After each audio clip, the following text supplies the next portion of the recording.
ख़बर शामिल कजे थी। मोरो सिंधमा सिंधी अल्ताफ़ सुमरो जी रिपोर्ट मुताबिक़ मोरो भरसां शाहपुर जहानिया जे सेठर बिरादरी जे ॿिनि धुरनि में सरदारी पग ऐं ज़रिए ज़मीन तां हलंदड़ तकरार में नौशरो फ़रोज़ जे थाणे सेठर ते दाख़िल कयल केस ख़िलाफ़ फरियादी जे पीउ अब्दुल गनी सेठर मोहम्मद कासिम सेठर अज़ीज़न अब्दुल करीम सेठर ऐं मोहम्मद बख्श सेठर एहतजाज जी प्रेस कॉन्फ्रेंस कंदे चयो त कुछ ॾींहं अॻु असांजे नौजवान सदाम सेठर सां संदसि सोट अज़म सेठर ऐं मोहसिन सेठर ज़रिए ज़मीन ते पाणी वारण दौरान फशरी कई ऐं मथसि हमलो करे खेसि सख़्तु ज़ख़्मी करे विधो। जंहिं बाद असां ज़ख़्मी नौजवान सदाम सेठर खे इलाज ख़ातिर शाहपुर जहानिया अस्पताल खणाए पहुतासीं, जिते मौजूद ड्यूटी डॉक्टर खेसि फर्स्ट एड ॾेई PMC नवाबशाह रिफर कियो। सिविल अस्पताल नवाबशाह ॾांहुं खणाए वञण दौरान अस्पताल जी गेट ते असांजा अज़ीज़ नसीर अहमद सेठर ऐं इनायतुल्ला बबल ऐं सेठर असांजे एम्बुलेंस अॻियां रीवो गाॾी ॾेई असां खां गाॾी मां ज़ख़्मी छोकिरो लाहे मोरो तरफ़ रवाना थी विया।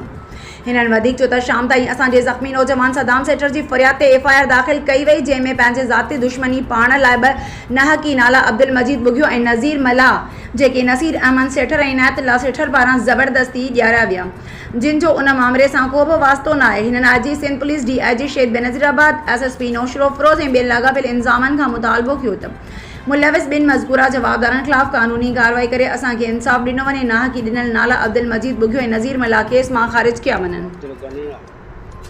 मां छोकिरे जो पीउ आहियां।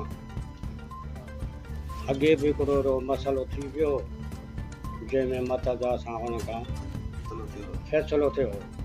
उन खां बाद में वरी तरसी वियो, मतिलबु मुंहिंजे छोकिरे खे पाणी ते गरजी वञणु मूंसो ऐं उहो आज़म इहे वञी उते वञी विढ़िया हुन छोकिरे थक हणी कुहाड़ी ऐं पहाड़ लठनि खां पोइ हुन जाते माना बेहोश थी वियो। अधु कलाक खनि खां पोइ थी या कलाक खां पोइ आयो आहे घर।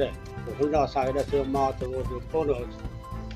उतां माना पोइ हितां खणी आयो अस्पताल पोइ थाणे ते, उते माना हिन खां रिपोर्ट वरितऊं। रिपोर्ट वठी त हिते अस्पताल में विया।